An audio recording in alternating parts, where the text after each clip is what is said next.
Well, hey, welcome to week 7 of our deep dive, looking at the woman in the well, the Samaritan woman. And Jesus goes and visits her and has an exchange. And this is not Terry. So we got Pastor Chris here from our St. Charles campus joining for this week. Chris, just wanted to give you a chance to say hello, maybe introduce yourself a little bit. What are you excited about during the season? What's knowing Jesus? Like, how has this season been, this series been for you? Yeah. So as Brett said, I'm out at our St. Charles campus, and I'm loving fall. I love the season. It's my favorite time of year. I had a pumpkin spice latte on my way in this morning. There you go. In typical fashion. Right weather for it. Yeah, absolutely. And the Knowing Jesus series, I've been absolutely loving it. Just being able to sit and take and spend the time in each of these kind of individual stories and not feel rushed or like we got to get through the bigger narrative, but to be able to sit in the micro stories and what Jesus is showing us in those, I love that. It's been so good. I think Terry and I have discussed this. Like, a lot of times when we look at Jesus, when we look at the parables or his death, his birth, like all these things, it's usually part of like a topical thing, or like a series that's just kind of packed it in on its own. And with this, we're really just kind of jumping into his life from start to finish, and all the nuances and following the paths and trajectories, and a lot of at least his early ministry is tied to geography and locations, right? Mm-hmm. It says he goes, he went to Jerusalem, he went to Capernaum, he's went to Galilee, back to Nazareth, and it's directed there. And so today in this passage, John chapter 4, I'll be looking at ESV. You can look at whatever you want to, but I'm going to be looking at John chapter 4, and what we see here is Jesus. He goes to a place that at least it's not clear if he hasn't been there before, at least in what we've read. And so you have this story, this interchange, Jesus and a woman at the well, a woman that he meets. And we're not going to go fully verse by verse for this deep dive because there's a lot of them. There's a lot happening here, and I know just in kind of talking with you and listening to Terry this weekend, like there's some stuff that we really want to kind of get into, kind of some nuances of this text. So let's just start at the beginning. John chapter 4, verse 1. And that says, "When Jesus learned that the Pharisees had heard Jesus was making and baptizing more disciples than John, although Jesus himself did not baptize, but only his disciples, he left Judea and he departed again for Galilee." Now, I did have a question. I know you didn't cover these verses this weekend. Why are they pointing out that Jesus himself wasn't baptizing people? That it was his followers baptizing instead? I think there's some themes happening here where in Judea, the heat is getting a little too hot on Jesus and his followers. So even though, it may be his followers and John doing the majority of the baptisms, they're kind of looking to take a step back, and they're saying, hey, let's get out of Dodge a little bit here. Like, let's go up to Galilee. I think we're seeing that, especially early on in the ministry of Jesus. He's a little like undercover boss-ish, right? Where he's not fully revealing in a blunt way who he is to the Judeans. Actually, he's doing that much more with the Gentiles, which is kind of ironic. No, that's good. And I love this little what's going on with the baptism thing here. In that, I don't know, Jesus, he constantly is demonstrating a greater awareness of the story that he's in and the part that he has to play and the time. And he also is we saw this in the end of chapter 3. He's very aware of the human heart and the human condition.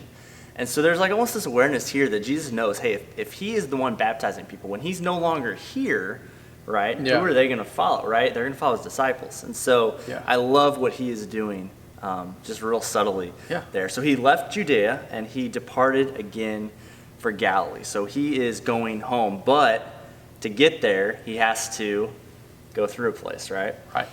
And verse 4, he had to pass through Samaria. Now, we are not first century Jews, right? So like this, just at first glance, doesn't mean much. Yeah. It's like, oh, okay, yeah, my family, we just went to Florida. Okay, we had to go through Alabama, right, to get to Florida. Straight shot. Yeah. There's something happening here. So let's unpack that a little bit. He came to a town of Samaria called, is that Sychar? Yeah, Sychar.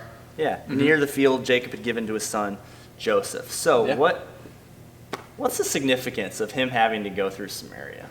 Yeah, so it would have been a straight shot. So if you're going from Judea to Galilee, like as the crow flies, the most direct path is straight through Samaria. Imagine walking from Wentzville to Columbia, roughly. But many devout Jews of the day who saw themselves in a devout light would actually go around. They would actually cross the Jordan, so it's like a Transjordanian trail, and they would kind of, banana shape around Samaria They would go out of their way. Yeah, and they're walking this, so this is like hard travel. It's not like they're getting in a car, and it's just like a different highway. So if we're picturing it from Missouri, like picture you walk from Wentzville up to Hannibal and then go to Columbia that way. Like it doesn't make any sense unless you're trying to avoid something in Samaria. And they're trying to avoid something there, which is kind of sad, because even in these verses, this area had historical meaning for them and for the people, right? Jacob's well was there. Yeah. Right? This is land that was occupied, that was given to their forefathers of the faith, forefathers of their ethnicity, of their people. Yeah. And yet they're going around. They're trying actively to avoid going through there. Before we jump in further on the nuances of Samaria, Jacob's well, do we have any back story to that? Like what? Yeah, so Jacob digs his well, and he gives it to Joseph on his deathbed as a gift, and so it's we see it has historical significance, and it continues to even have some religious significance to this day. Like as far as historical artifacts go, like a lot of historians and archaeologists think they've got it pinned down, and there's actually like kind of a half-finished like Orthodox church there, even to this day, like right now. Yeah, they put churches on everything. Yeah. So, it's kind of still seen as an important site, as is significant for, a very meaningful patriarch in Israel's history. Yeah. Yeah. So here you have a picture of Jesus. He is tired from this journey. They've been walking. Yeah. And he sits down. It says, he was wearied. And I don't know. Jesus is always so aware of everything that he does. He's very intentional. He knows the significance of this place that he is sitting. Yeah. He didn't go there on an accident.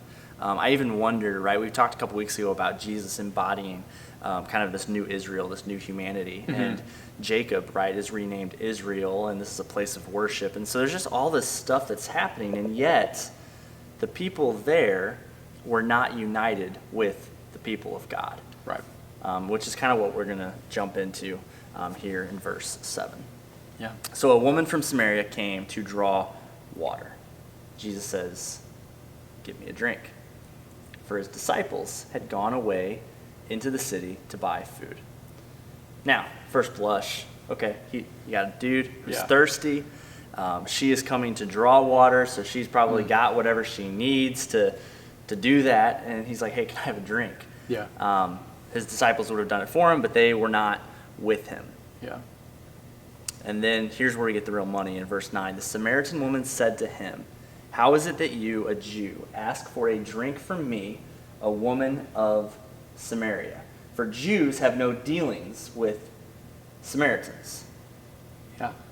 So that's kind of shocking. There's something happening. Yeah. Here. And I think culturally there's all these different things that we can pull out and say, oh, hey, Jesus was a man. He shouldn't have been interacting with a woman. Yeah. Like that was against kind of cultural norms. But what John highlights here is for Jews have no dealings with Samaritans, which is kind of what you'd already referenced when if you're traveling, you're going to go out of your way to avoid going through Samaria. So what's happening here, man? Yeah.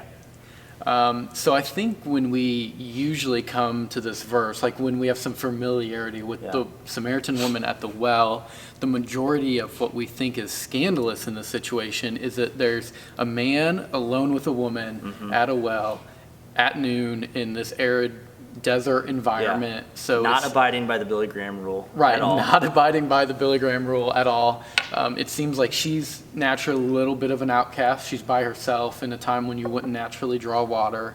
And, we later find out, obviously, she's got a checkered sexual and marital history. Yeah. And so that's often the scandal to us. But I would argue even as scandalous or more scandalous is that it's a Jew and a Samaritan, and there's racial tension. Yeah, we read it through the lenses of our culture, right? I mean, I made a joke of the Billy Graham rule, but like there's that like that's a real thing, right? It's a sexualized culture. Yes. Yeah. And yet for them, while that wasn't nothing, Yeah.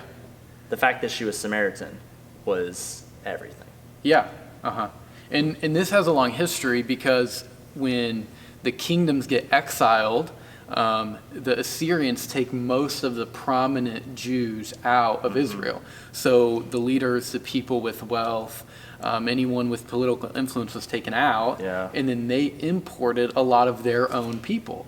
And so the Samaritans then become racially mixed between the Jews and the Assyrians.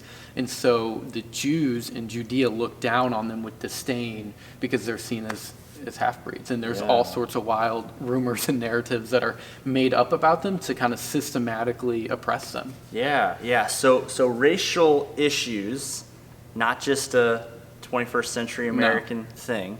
No. This is something that dates back. And you were saying at St. Charles this weekend, you kind of got into one of these kind of wild rumors.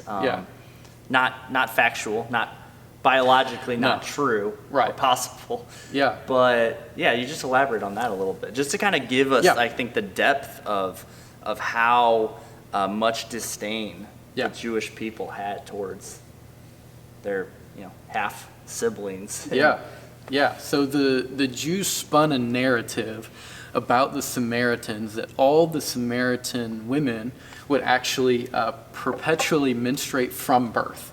So biologically, we know this can't be a reality, but it was such a strong narrative that they put on the Samaritans that it almost became just held as truth, like culturally. Which adds credence to the fact that this is a woman from Samaria. Yeah, right? Absolutely. Yeah. And so it's like when we see any oppressed people, often there's a strong narrative that oftentimes isn't true that is put on them to kind of paint this picture. And that's what we see with the Samaritans. It is told so long and so often that it just becomes assumed for the Jews. Yeah. And that gets back into some of the Old Testament purity rituals, ceremonial cleanliness, and so you have this, the Jewish people, they don't want to associate, which is wild. And so, yet Jesus at the well engages her in conversation. Yeah. Right? He doesn't shy away. He doesn't run away. He actually even, as we see at the end of this kind of narrative, he allows himself to be seen with her. Right. So Jesus, from the start, right, he is out to do something different. Yeah. And I just want to kind of add this aside here. We've talked in these deep dives about kind of the gospel writers and what they're trying to do and what they're trying to accomplish. And I think one of the reasons that John is adding these little parenthetical phrases for Jews have no dealings with Samaritans is because he's not writing to the Jews. Right? He's letting Matthew do that, right? He's letting Mark do that. John is writing for the sake of the whole world. He is writing with this, with the whole cosmos in mind. That's why he starts his gospel in the beginning, right? In the beginning was the Word. The Word was God. The Word was with God. He wants to write for our sake, right? For anyone, so that we might believe in Jesus as God. So Jesus and this woman, they start to dialogue a little bit, and Jesus answered her. I don't think I missed anything there. If you knew the gift of God and who it is that is saying to you, give me a drink, you would have asked him, and he would have given you living water. All right, living water. Yeah. That is not something that, if I'm thirsty, I'm not... Hey, can you give me some living water? Yeah. To me, this is... What about life water? Life water, yeah.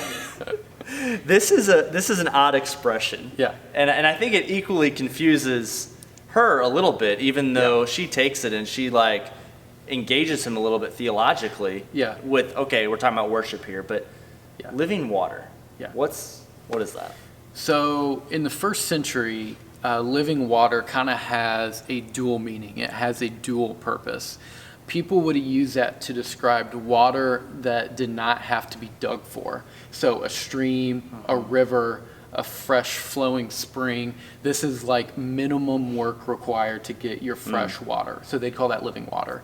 But then also we know that in the Bible, living water is also referred to as the supply of God in all of his gifts of grace, mercy, and then ultimately we'll see this manifested fully in the person of Jesus. So there's a dual meaning here that's a little bit confusing for her, because she's like, wait, are you talking about this river that's going to be a great supply of water? But then the Jewish import is, no, it's a supply of God. Yeah, that's so good. That's so good. And we see here, the woman's like, okay, I'm a little confused. I'm going to engage a little bit. You're being crafty, I'll be crafty. Well, you have nothing to draw water with, and the well is deep. So where do you get that living water? Right? She's saying, hey, that first category, well, that's obviously out of the question, right? That's not what we're talking about here. Yeah. Just like Nicodemus, she's thinking on almost a purely physical plane, and Jesus is trying to draw her and Nicodemus to the spiritual plane, and to use something familiar to see what is unseen. Dude, I'm so glad you brought that up, because John, again, he knows what he's doing, and he puts these two accounts together of Nicodemus and the woman at the well, and polar opposites, right? Here you have the highest of heights, Jewish class, Pharisee, Jewish leader, intellectual, and then you have this woman who, we're going to see not only is she Samaritan, but her fellow Samaritans don't deal with her because of her own checkered sexual marital history. So you have the opposite ends of the spectrum, and yet Jesus engages both the same. Right? He gives them what they need. He answers their questions, and he leads them to a greater, deeper spiritual truth. Yeah, we see that so much from Jesus throughout the whole gospel accounts. Is he's working with the raw materials, the familiar, to point to the unfamiliar, and to bring them into seeing a new reality of God's kingdom. Man, that's good. So kind of moving on, are you greater than our father Jacob? Right? He gave us the well, drank from it himself, as did his sons, his livestock. Jesus said to her, everyone who drinks of this water will be thirsty again. But whoever drinks of the water that I give him will never be thirsty again. The water that I give him will become in him spring of water welling up to eternal life. Now, this is, again, kind of, he uses this expression when he's talking with Nicodemus. Right? We know that in John 3:16, right? Like, eternal life. What, when a Jewish person or a Samaritan person or, a person in this culture, when they hear eternal life, right, we think of heaven, right? That's kind of what I come to. But what would they have heard? So they're hearing a life that is ushered in by, they both have understandings of the Messiah. Now they're different because Samaritans are only working with the Pentateuch, the first 5 books of the Old Testament, and obviously the Jews would have been working with the whole Old Testament. So their idea of Messiah is different, but they both have an idea that there is this messianic figure who's going to come back, who's going to set things right, and this will usher in a new age that is far more beautiful and wonderful and righteous and just than the current one. So they're viewing the Messiah through a little bit different lens, but they're both expecting this figure to usher in the new age. And I had a professor in college once talking about this notion of eternal life, and we think of it as the life that comes after we die. Right? Like, eternal life is something that I am not experiencing now, but whenever I die, I will go to heaven, I will experience it. And I think that kind of what's in scope here is this eternal life, like, is a present reality. Right? Eternal, even that word, is not just a future thing. It's an ongoing thing. It's a thing that currently exists. And so Jesus is saying, hey, listen, know that I have something for you that it's not going to just not make you thirst in the future. It's going to quench your thirst now. It's that already but not yet. Man. Already but not yet. Come on. The woman said to him, "Sir, give me this water." Right? Who wouldn't want this water? Yeah. Right? "So I will not be thirsty or have to come here to draw it." And then Jesus, it's like, okay, is it too good to be true? Like, he does care about the physical. Yeah. And he cares about the present. He cares about the condition of the hearts of the people who are going to profess his name. And he says, "Go call your husband," right? He already knows something. Like Jesus, he's all knowing. He knows why this woman is coming to the well in the middle of the day. He knows what this woman's dealings are. Yeah. "Go call your husband, come here." And then they have this interchange, right? She's like, "Oh, I don't have a husband." She's like, "Oh, you were right to say," he's a little savage there. "You're right to say you don't have a husband. You've actually had 5, and the one you're with now, he ain't your husband." Yeah. And so there's this like calling out pretty directly. I don't know. You want to speak to that a little bit? I think it's a shift in the conversation because he sees that she's not tracking really well with living water. She's sinking on the physical plane. And so he says, okay, I'm going to shift this to a more intimate and personal conversation, even if it is a little painful. Like, I'm going to do it in love with an honesty. And for her, like, there is this shame that there's a reason she's going out in the middle of the day. She doesn't want to have to go out in public. Right. So if he can give her anything that's going to cause her to not have to go and be exposed. Yeah. And she feels, I would argue that she probably feels known even if it's uncomfortable. Yeah. Like, she feels known in this moment. And I think that's why she responds kind of with, "Oh, I think you're some kind of prophet. You have access to some supernatural knowledge that most people don't know." Yeah. She says, "Hey, I perceive that you are a prophet." Yeah. Like, it's like that's the light bulb that goes off for her. Like, oh, yeah, this is not, if I thought this was any normal conversation, this is not a normal conversation. Yeah. And for her, who knows? I mean, what we've seen, like she probably has some trust issues with men, right? She probably has, like, I don't know what her motives are even in entering this conversation. Yeah. But there's a switch right here. I perceive that you are a prophet. And so then she turns the conversation to okay, you want to go spiritual? Okay, let's go spiritual. Yeah. And then she starts asking him these questions of, well, where are we going to worship? In the new heavens, new earth. Like, so we only have a few minutes, but so again, Jesus is bringing this back to, well, she's bringing it back, but the conversation goes back to the relationship between the Jews and the Samaritans, even to the level of, can they worship together, and what does that look like? Yeah, so what's happening here is that I think he confronts her on a personal level, and I think for her there's then a double shift back to, okay, let's talk about theology again. Yeah, I don't know. That's easier. That's easier. I don't know if I want to talk about this. Yeah, we don't have to go real world. Yeah. And so the Samaritans, they worshipped on Mount Gerizim, which would have been visible from the well. So like if you're picturing this, they're sitting at the well, they can see Mount Gerizim, and the Jews worshipped in Jerusalem. Now remember, Samaritans, they're only working with the first 5 books of the Old Testament. So David and Solomon don't register for them. And so there's a big theological gap here. And she's saying, well, which one is right? We have this big difference.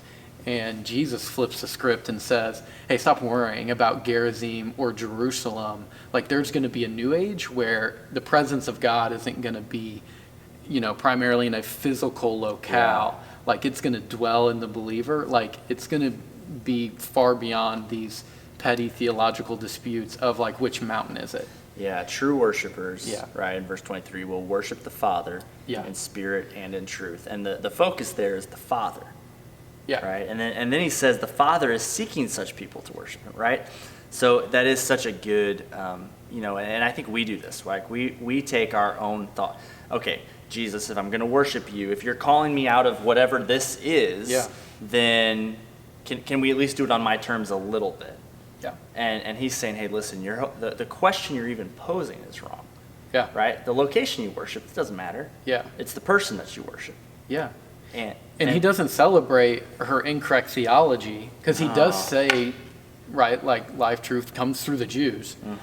But he is saying, like, this is not your sexual history and your incorrect theology, neither one of them are going to disqualify you from worshiping as a believer in spirit and truth. Yeah. Which, I mean, that's Yeah. That's powerful. That's real powerful. And Yeah. and then you have, and then they get to the conversation, the identity of Jesus here. Yeah. Right? Because, she's already said, hey, I perceive you're a prophet. You're kind of revealing this deeper truth to me. There's something happening. Are you the Messiah? And John, again, recognizes more than just the Jewish audience is listening. So he even gives us, he who is called Christ, right? He gives us both of these titles here of Jesus and what Jesus is doing and what he's up to and who he is. Yeah. And Jesus says, I who speak to you am he. So this is the first time that he is fully revealed to anyone, at least in John's gospel, that I am I am the Christ, right? Yeah, There's allusions to it, but he's pretty direct. There's a new bluntness to it, kind of like what we were talking about earlier. He's much more coy in Judea around the Jews. He's more blunt around the Gentiles at first, and then it builds, and then towards the end, he's like, eat my flesh and drink my blood, right? And then he's getting really blunt with Israel. But it is ironic that the Gentiles, which gives us great hope. We're Gentiles. The majority of us watching this video are Gentiles. Yes. And so it gives us great hope that, wow, he's got a heart. Even though he says, man, I was sent to Israel, we still see this heartbeat for Gentiles all throughout the passages. Yes. Yeah. No, it's great. And then, again, we just have a minute left, but the disciples, they come back and they see this playing out. And poor disciples. I mean, they're not always shown very favorably in these gospel accounts. Yeah. They come back, right? And they marveled that he was talking with a woman. Right? That word marvel has some connotations, some nuance there. It's different than the awestruck, different than the astounded, right, that we talked about a few weeks ago. They marveled. They were curious. They were what is going on? It's a shock. It's a shock to their system. This is something that they would never have expected. They wouldn't even have a paradigm for interpreting what is going on here. No. And the irony is that they come back from the village just on the grocery run, right? But they don't proclaim Jesus to the village. And then it's the woman who, in her life transformation, actually is the evangelist to the village. Yeah. And so we see even the disciples are thinking on a physical plane more than they are a spiritual one as they're sent on the grocery run. Yeah, and so then this in verse 28, the woman left her water jar. So the thing that she went to the well to do, she left it behind. She left her shame behind. She left any care in the world behind. She goes back to the town. Come see a man who told me all that I ever did. Can this be the Christ? Right? That's the question there. Can this be the Christ? And they went out of the town and were coming to him. So the people then, there's this, they believed her. Yeah. They at least wanted to go and see they're curious. What's up. Man, it's such a rich passage. We see Jesus. I mean, there's so many things we didn't even get to, like how he models evangelism, how he models how to have grace and conversation with someone who is different, with someone who he shouldn't have. Yeah. He was present. He was approachable. He was winsome. Yeah. He still spoke in truth, but he embodied love to her. Yeah. That's great. Yeah. Well, that's kind of it for our time. Thank you, Chris, for joining us. Yeah, no problem. Next week, we'll be joined by Pastor Ben Powers. We're going to be talking about a person who was possessed by a demon. So lots to talk about, I'm sure. But anyway, just remind you can connect with us on social media at Calvary Online. You can go to our website, calvary.church/knowingjesus for additional resources, deep dives, and some other things we've been putting together for y'all. We'll catch you next week.